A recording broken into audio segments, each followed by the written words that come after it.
Bom, caríssimos, continuando a nossa aula sobre democracia, nós fizemos todo aquele referencial conceitual e histórico com relação ao conceito de democracia e tudo que envolve, desde da dificuldade da palavra povo, de classificar essa palavra povo em diferentes, já que ela assume diferentes maneiras históricas de ser classificada, de ser, digamos, conceituada, passando pela ideia de democracia como uma ideia que deve necessariamente partir de, de uma certa liberdade, de uma certa justiça social, permeada pela questão da isonomia, não só frente à questão jurídica e política, mas a igualdade de acesso às coisas. Agora vamos ver um pouco os dois últimos modelos de democracia que nós temos, que é a democracia representativa e a democracia participativa. A democracia representativa, ela é até fácil para nós entendermos, que a gente vive hoje na contemporaneidade, nos dias atuais, e ela é, digamos, ela é um exercício mais recorrente, porque ela é justamente uma democracia indireta, e ela pode ser tida como uma democracia representativa, porque você escolhe os representantes que, no caso, vai em termos teóricos representar a vontade da maioria ali. Então, o conceito de democracia representativa ela nasce ali na Primavera Árabe, como eu disse para vocês, mas não quer dizer que ela seja gestada antes em termos de ideia. Como eu falei para vocês, vocês vão ter diferentes autores que vão buscar digamos, essa soberania popular, desde dos 10 iluministas, passando por Rousseau, mas Rousseau não é um representante da democracia representativa, é da democracia direta, como eu já disse para vocês. Então você tem ali, digamos, essa busca pelo exercício da soberania popular através, digamos, dessa participação em que o povo escolhe um representante para representá-lo frente aos assuntos das políticas públicas ou dos direcionamentos que o Estado deve tomar. O que esse conceito de democracia representativa traz em termos de novidade, se a gente for pegar aquela restrição do conceito de cidadão, própria da democracia direta ateniense, você tem ali uma expansão do conceito de cidadão. Por quê? Então, esse conceito de cidadão agora, ele sofre uma ampliação muito grande, porque se outrora você tem uma pequena parcela da população que é cidadão, agora no exercício contemporâneo ali, a partir dessas revoluções burguesas,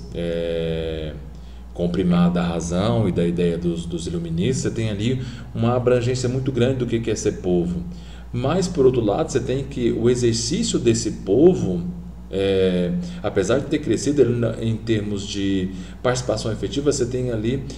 digamos, uma pequena parcela da população que vai de fato, digamos, em eleições periódicas, como no caso do Brasil, de 4 em 4 anos, e você tem lá a questão da alternância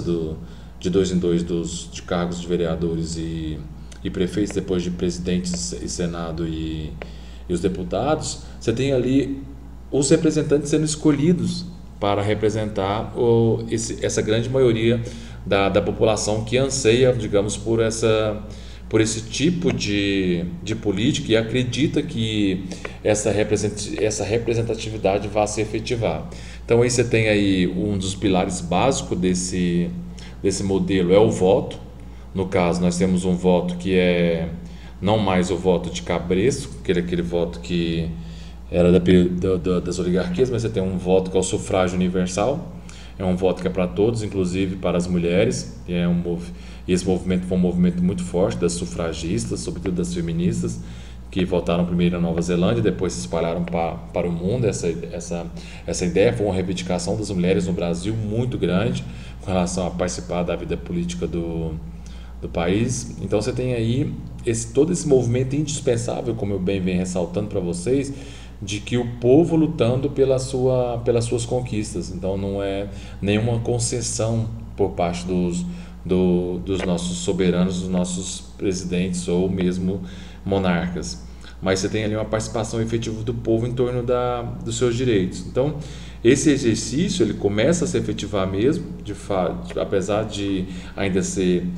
ser um modelo de representatividade, nós temos aí uma efetivação da soberania popular, digamos, pelo menos nesse assunto de escolher quem vai ser os seus líderes. No caso, a maioria, 50% mais um,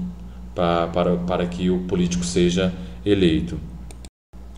E historicamente nós vamos ter também, não posso esquecer da questão da separação dos três poderes, baseado na teoria de Montesquieu.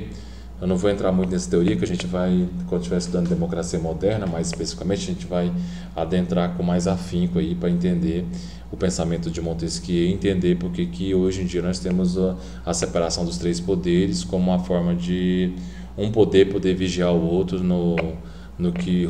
Montesquieu vai chamar de freios e contrapesos. Vou segurar um pouco esse conceito, depois a gente volta. Então, só para reforçar as características da democracia representativa, então você tem aí a nossa participação não é direta, ela é indireta porque a gente escolhe o nosso representante, ela é periódica, no nosso caso, a gente pegando o exemplo do Brasil, de 4 em 4 anos, ela é formal porque ela se expressa nos termos da nossa Constituição. Como eu disse para vocês, a nossa Constituição lá, eu falei na primeira parte da aula, no artigo 1º da nossa Constituição, ela vela por essa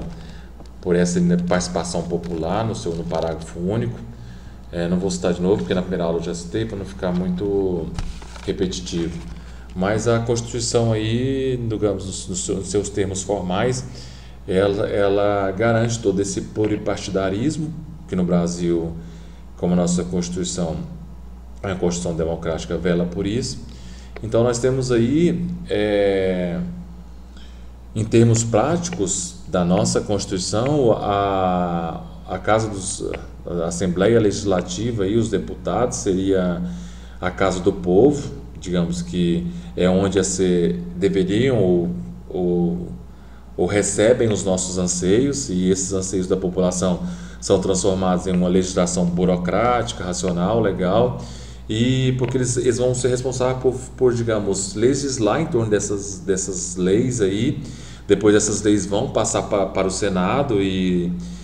dentro dos ritos constitucionais próprios da nossa Constituição, e se vai ser uma lei ordinária, uma lei complementar, ou como diz, eu citei para vocês o exemplo da PEC, alguma emenda, que depois vai ser sancionada pelo nosso executivo,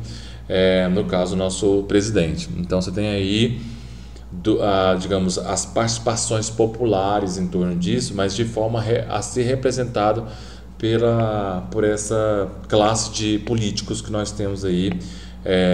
defendido pela nossa Constituição. Digamos que cabe muitas críticas a essa questão da nossa democracia representativa. Ela tem assim intensas falhas, sobretudo no Brasil, e é por isso que hoje os críticos e os estudiosos da área de sociologia classifica a nossa democracia representativa como uma democracia semidireta, porque você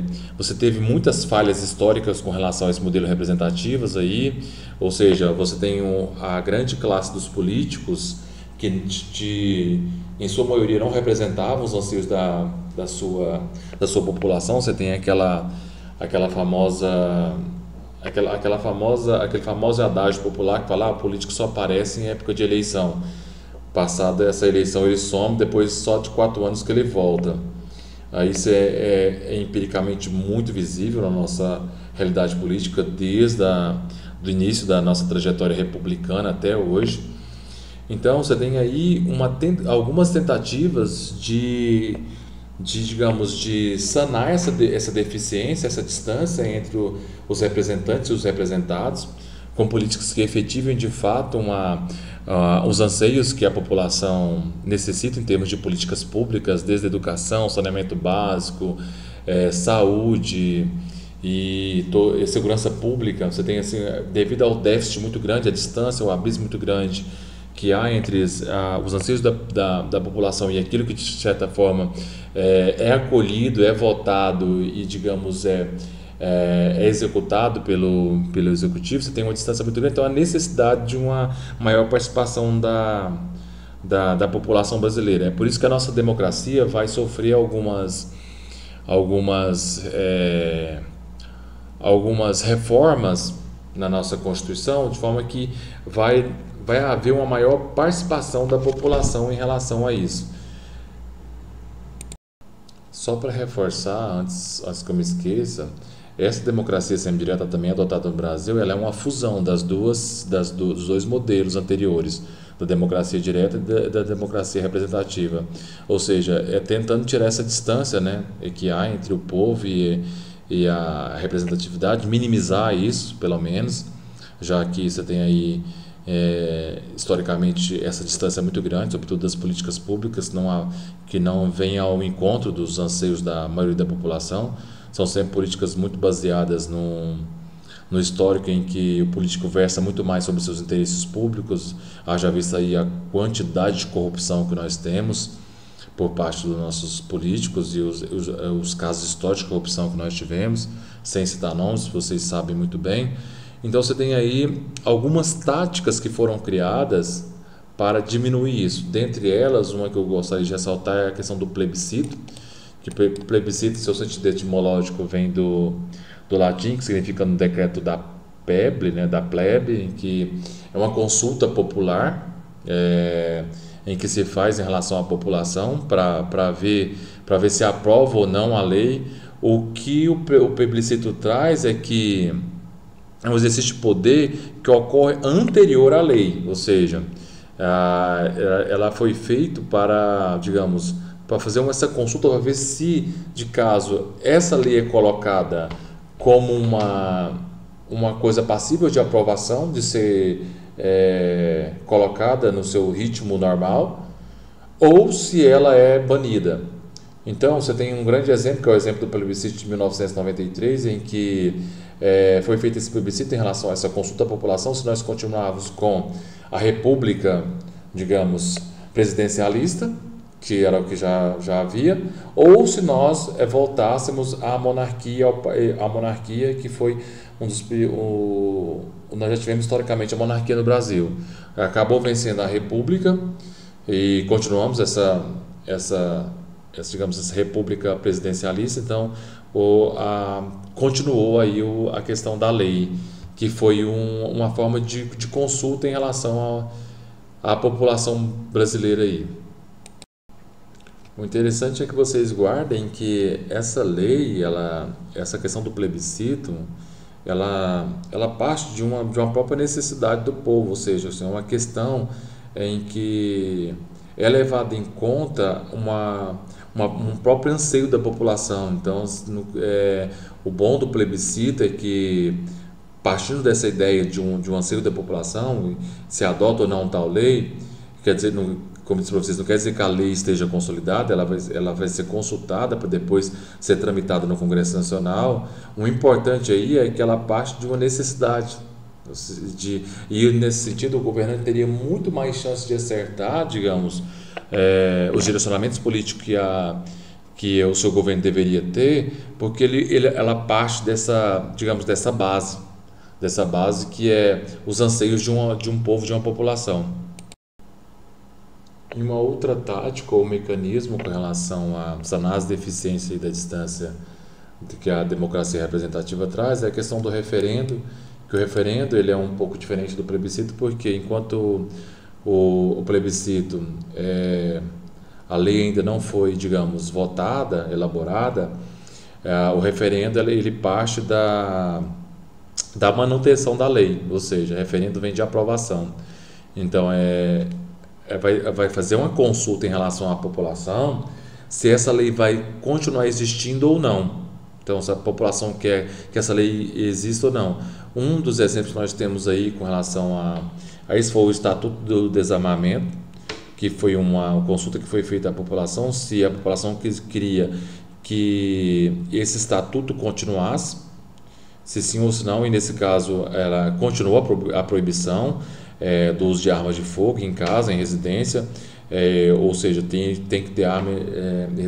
nas residências só com trâmite legal. Então você tem aí toda a discussão que foi elaborada em torno disso.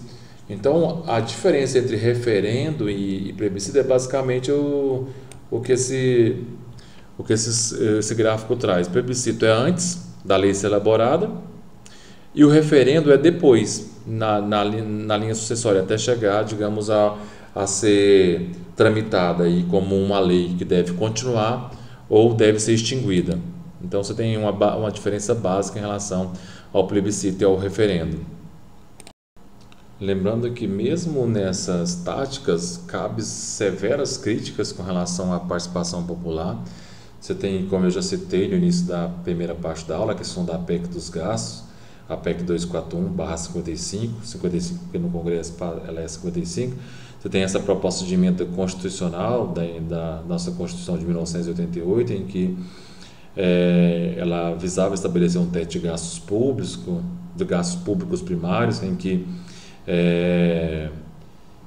visava sobretudo que as despesas anuais com relação a, por exemplo, a despesa anual de 2020 não poderia ultrapassar as despesas gastas pelo ano anterior, de 2019. Então você tem um congelamento de gastos com relação a isso, digamos, para equilibrar a balança. Essa era a lógica na época que foi votado do presidente Temer. Então você tem um problema com relação a essa questão dos gastos, que não vai ao encontro dos anseios da maioria da população, porque você tem aí, haja vista o Brasil, que é um país de extrema desigualdade social e digamos, de grandes injustiças sociais com relação à questão de acesso à educação, saúde e a esses, digamos, aos gastos públicos primários. Quando você congela isso, você assim deixa de investir milhões de dinheiro aquilo que, digamos, é necessário como uma política básica com relação a atender às demandas da população. Então você tinha, claro que nós tínhamos ali um período de crise, não estou negando isso não, uma crise econômica ferrenha, mas percebe que você tem toda uma elite brasileira da política de conluios, que é muito próprio da nossa política, das barganhas que a gente tem entre o empresariado brasileiro, a elite brasileira e os políticos, como uma forma de manter os pactos políticos em relação a essas classes. Mas você tem ali uma outra emenda que no caso o governo anterior quis colocar como uma tática de tentar burlar a questão da crise, que era um imposto sobre as altas transações bancárias, que nem sequer foi votado. Mas você percebe o tanto que é forte no Brasil ainda essa questão do coronelismo ainda, né? daquela política, das políticas das oligarquias, e que você tem ali os seus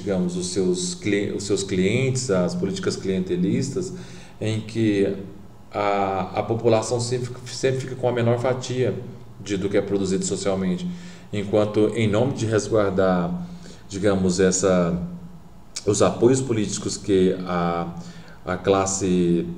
política vai fazer as suas concessões em relação aos grandes empresários,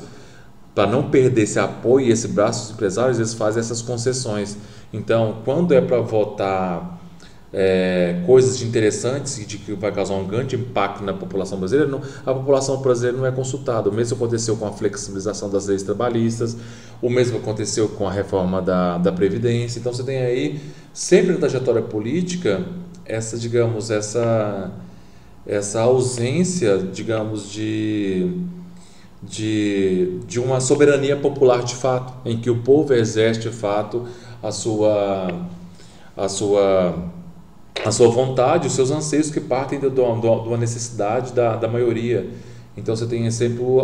a grande população ficando à mercê das grandes decisões políticas e partidárias, que na verdade vai sempre atender à demanda da maioria, da minoria, quer dizer, sempre da minoria mais rica, no caso a nossa elite, que é essa elite carcomida, as velhas elites carcomidas da nossa situação, do nosso cenário brasileiro aí, das nossas políticas sociais que sofrem tanto com isso. É só uma crítica que eu ia fazer com relação a essa questão dessa participação popular, que eu acho que em grande parte ela está muito aquém ainda. Tem muitas pessoas ainda que acreditam que votar e ser votado democracia, é questão da soberania popular, e não é. A gente percebe que o voto é só uma cereja do bolo, tem todo um processo para chegar nisso, ou até mesmo o voto não garante que a democracia seja efetiva. Só para estender um pouco essa questão da crítica e pensar o tanto que voto é um ledo engano com relação à questão da participação democrática. A gente percebe tanto que voto não, digamos, não garante essa questão da democracia. Olha, por exemplo, a questão do governo ditatorial no Iraque, do Saddam Hussein. Lá se votava, mas as eleições eram fraudadas, assim como no Brasil você tinha a máquina coronelista das oligarquias, em que havia o voto de cabresto, das repúblicas dos coronéis, das oligarquias, e para garantir os seus currais eleitorais eles manipulavam todas as atas e todas as questões quando não efetivava a vontade que vinha de cima com relação às políticas de conluio que era entre as máquinas coronelistas e as grandes oligarquias, e sobretudo as oligarquias cafeeiras entre São Paulo e Minas. Então você tem aí mesmo, a gente pode pegar até mesmo o fundamento com relação do golpe das Forças Armadas no Brasil, quando você tinha qual foi o argumento usado por eles, era que para garantir a democracia contra a chegada do comunismo no Brasil e para garantir o desenvolvimentismo e a democracia, estava-se instaurando o golpe da ditadura das Forças Armadas para defender a democracia, mas ela tira o poder do povo, né? Você tem uma participação popular das eleições de formas bem diretas, porque no caso são os colégios eleitorais que vão eleger por indicação e o povo não participa direta. Então você tem aí, digamos, historicamente, a democracia sendo desmantelada no Brasil e em alguns países de forma muito descarada. O que hoje a gente poderia pensar, mas hoje a gente tem uma democracia, você tem ali, por exemplo, uma participação democrática maior com relação aos direitos que são concedidos de cunho econômico, por exemplo, Bolsa Família, Bolsa Escola, todo esse assistencialismo não é um sinal da democracia. Veja, por exemplo, a Venezuela do Hugo Chávez, em que você tinha uma grande linha de assistencialismo, mas a população não participava de fato das decisões políticas. As decisões eram sempre centralizadas no Estado. O mesmo acontecia com a União Soviética, com a União das Repúblicas Socialistas Soviéticas, em que você tinha toda uma justiça distributiva com relação ao que era posto em termos de igualdade, é claro que entre aspas aí, mas as decisões também eram sempre concentradas no Estado. Então, toda essa máquina democrática, ela historicamente tem muitas coisas que depõem contra ela e que de fato ela não se efetiva. Eu quis só ampliar um pouco o leque aí com relação aos exemplos, para vocês perceberem a dificuldade que é realmente efetivar essa questão da democracia como um exercício direto da soberania do povo que atende à demanda do povo. A gente vai perceber que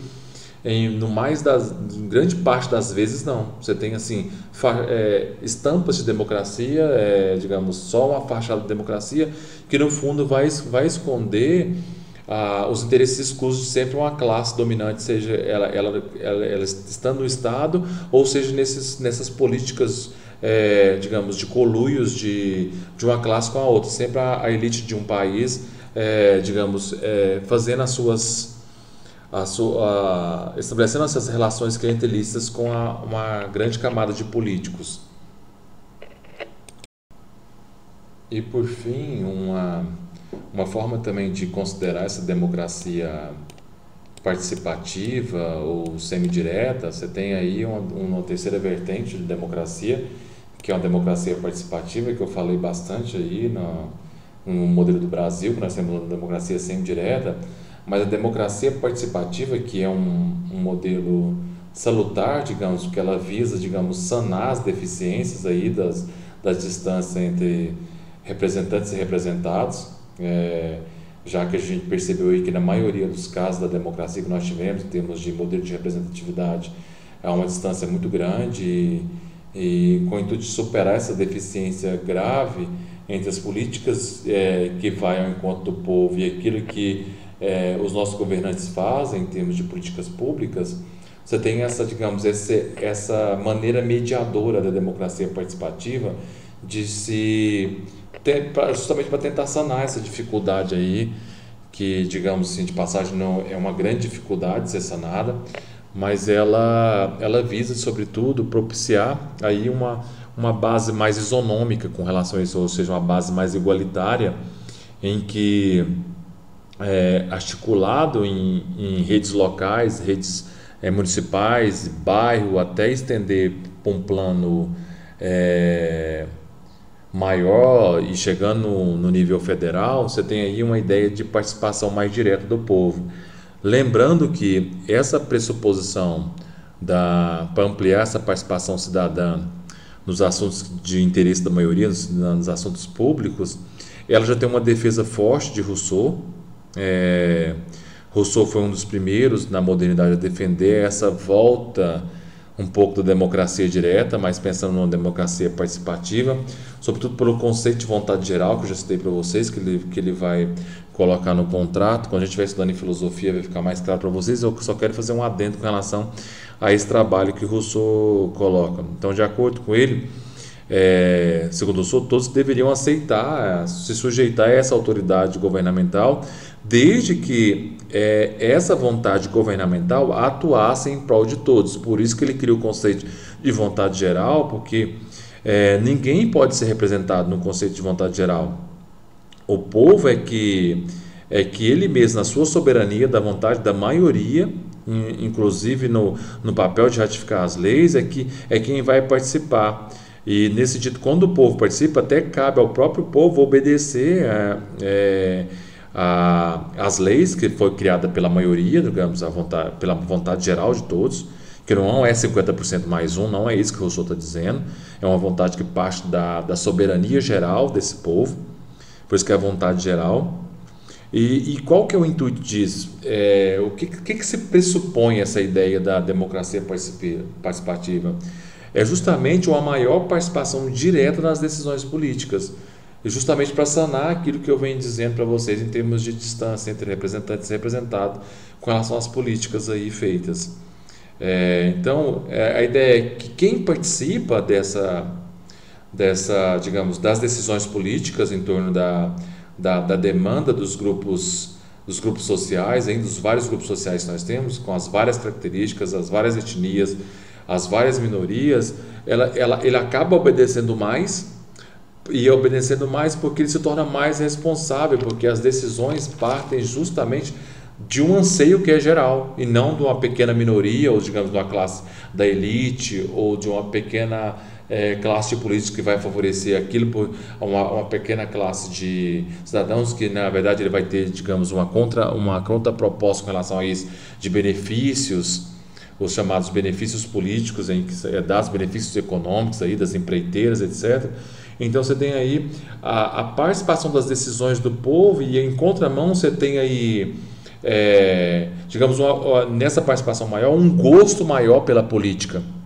Um gosto muito maior pela política, onde que todos vão se interessar por assuntos políticos e vão deixar aquela ideia forte que nós trazemos, política é uma coisa chata, etc., vamos deixar para depois, que no mais das vezes é o que a maioria da população brasileira faz. Então, essa ausência do povo brasileiro da cena política, a gente paga um preço altíssimo com relação a isso.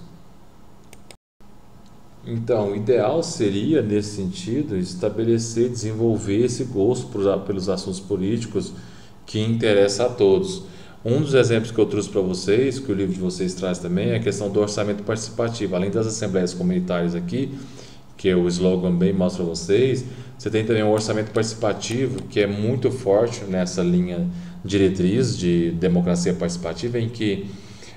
nesse modelo, é levado em conta, em termos de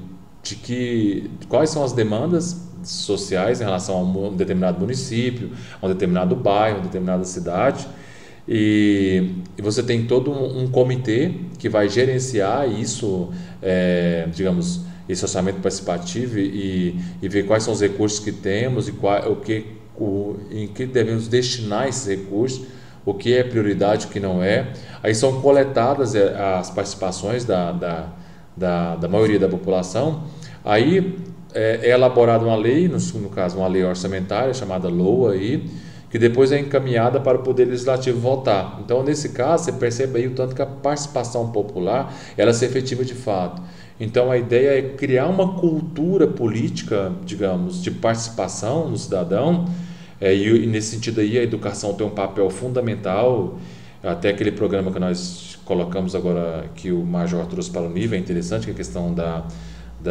educação fiscal, é uma interessante iniciativa nesse tipo de participar de forma mais ativa da vida política. Então, e voltando nessa ideia da educação, ela é fundamental porque ela vai